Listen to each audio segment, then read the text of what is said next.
समझ भी आया और वह लौट कर रानी से बोली कि हे रानी, आपकी बहन बहुत ही धनी स्त्री है, वह छोटे लोगों से बात भी नहीं करती। मैंने उससे कहा कि उसने कोई उत्तर नहीं दिया। मैं वापस चली आई। रानी बोली कि हे दासी, इसमें उसका कोई दोष नहीं है। जब बुरे दिन आते हैं तब कोई सहारा नहीं देता। अच्छे बुरे का पता विपत्ति में ही लगता है। जो ईश्वर की इच्छा होगी वही होगा, वह सब हमारे भाग्य का दोष है। उधर रानी की बहन ने सोचा कि मेरी बहन की दासी आई थी, परंतु मैं उससे नहीं बोली, इससे वह बहुत दुखी हुई होगी। अतः कथा सुन विष्णु भगवान का पूजन समाप्त कर वह अपनी बहन के घर आई और कहने लगी कि हे बहन, मैं बृहस्पतिवार का व्रत कर रही थी, तुम्हारी दासी हमारे घर गई थी, परंतु जब तक कथा होती तब तक हम लोग न उठते और न बोलते, इसीलिए मैं नहीं बोली। कहो दासी क्यों गई थी? रानी बोली कि बहन, हमारे घर पर अनाज नहीं था, वैसे तुमसे कोई बातचीत भी नहीं है। इस कारण मैंने दासी को तुम्हारे पास 5 से बेजत लेने के लिए भेजा था।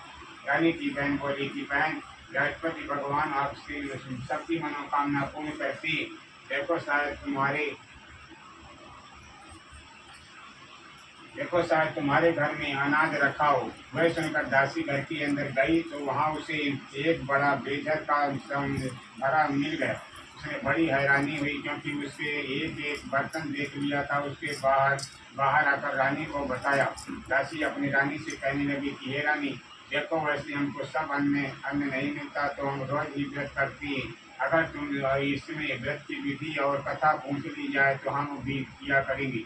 दासी ने कहने लगी कि रानी ने अपनी बहन से बृहस्पतिवार के बारे में पूछा। उसकी बहन ने बताया कि हे रानी बहन, बृहस्पतिवार को सूर्योदय से पूर्व उठकर स्नान करके बृहस्पतिवार का व्रत करना चाहिए, लेकिन उस दिन सिर नहीं धोना चाहिए। बृहस्पतिवार के व्रत में चने की दाल और मुनक्का से विष्णु भगवान का केले के वृक्ष के जल में पूजन करें तथा दीपक जलावे। उस दिन एक भी समय भोजन करें, भोजन पीले खाद्य पदार्थों का करें तथा कथा सुने। इस कार्य करने से गुरु भगवान प्रसन्न होते, अन्य पुत्र धन देते, मनोकामना पूर्ण करते। व्रत और पूजन की विधि बताकर रानी की बहन अपने घर लौट गई। रानी और दासी दोनों ने निश्चय किया कि बृहस्पति देव भगवान का पूजन जरूर करेंगे। 7 दिन बाद जब बृहस्पतिवार आया तो उन्होंने व्रत रखा। हम गुड़ साल में जाकर चना और गुड़ भीम लाई और उसकी दाल से केले की जग तथा भगवान का पूजन किया। अब भोजन पीला कहाँ से आए? दोनों बड़ी दुखी हुई, परंतु उन्होंने व्रत किया। इस कारण बृहस्पति देव भगवान प्रसन्न थे। एक साधारण व्यक्ति के रूप में 2 थालों में सुंदर पीला भोजन लेकर आई और दासी को देकर बोली कि हे दासी, यह भोजन तुम्हारे और रानी के लिए है, तुम दोनों करना। दासी भोजन पाकर बड़ी प्रसन्न हुई।